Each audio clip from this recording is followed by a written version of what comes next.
मित्रांनो आम्ही आता आलो बौद्ध गया बिहारमध्ये आणि तुम्ही ही मूर्ती पाहू शकता. नंदीची मूर्ती माझ्या मागे आहे, एकदम मस्त. त्यावरती साप आहे, पंचमुखी साप दिसतो तुम्हाला बरं. एकदम मस्त मूर्ती बघण्यासाठी मस्त. आता मंदिराकडे चाललो, हाच रस्ता मंदिराकडे. मंदिर दिसतंय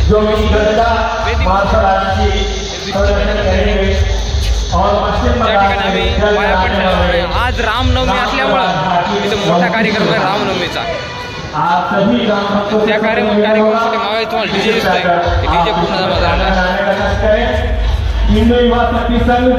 आणि मंदिर आहे वेदी मंदिर.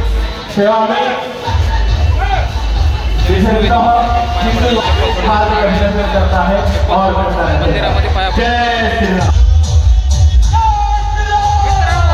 रामनवमी असल्यामुळं इथं डीजे लावला गेलेला आहे आणि इथं श्रीरामाची जी गुंज आहे तुम्हाला दिसत आहे.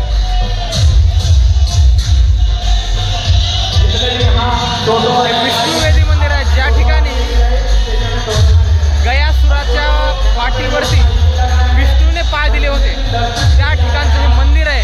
आणि तेव्हापासून या ठिकाणी जे आहे पिंडदानाचं जी पद्धत आहे, जी रीत आहे ती पडलेली आहे. कारण सीतेनं दशरथ राजाचं म्हणजे सासऱ्याचं जे आहे ते पिंडदान या ठिकाणी केलं होतं. तेव्हापासून गया या ठिकाणी पिंडदान केलं जाते. मित्रांनो आता आम्ही आलो बोधगया मंदिरापाशी आणि आतापर्यंत जेवढे मोठमोठ्या मंदिरामध्ये मी गेलो त्या प्रत्येक मंदिरामध्ये मोबाईल फोन घेऊन जाण्यासाठी परवानगी बिलकुल नाही. आणि इथं पण परवानगी नाही आहे मोबाईल घेऊन जाण्यासाठी मंदिरामध्ये.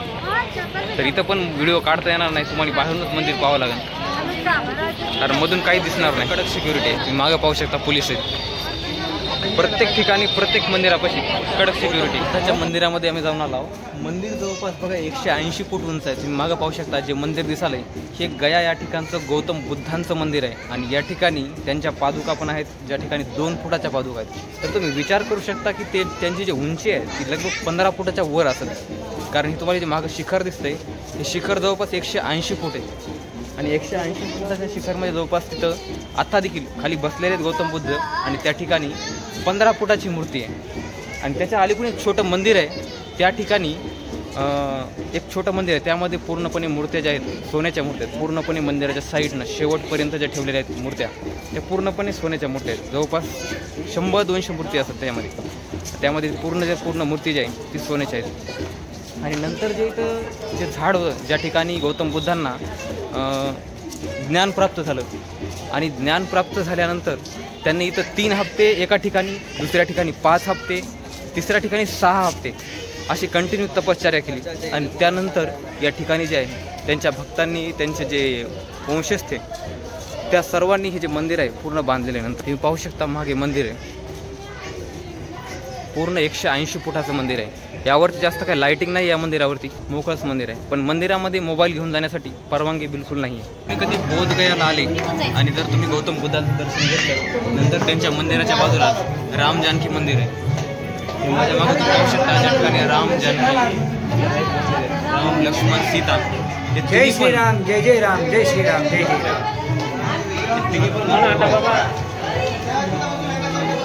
आणि तिन्हीचं पण दर्शन तुम्ही घेऊ शकता.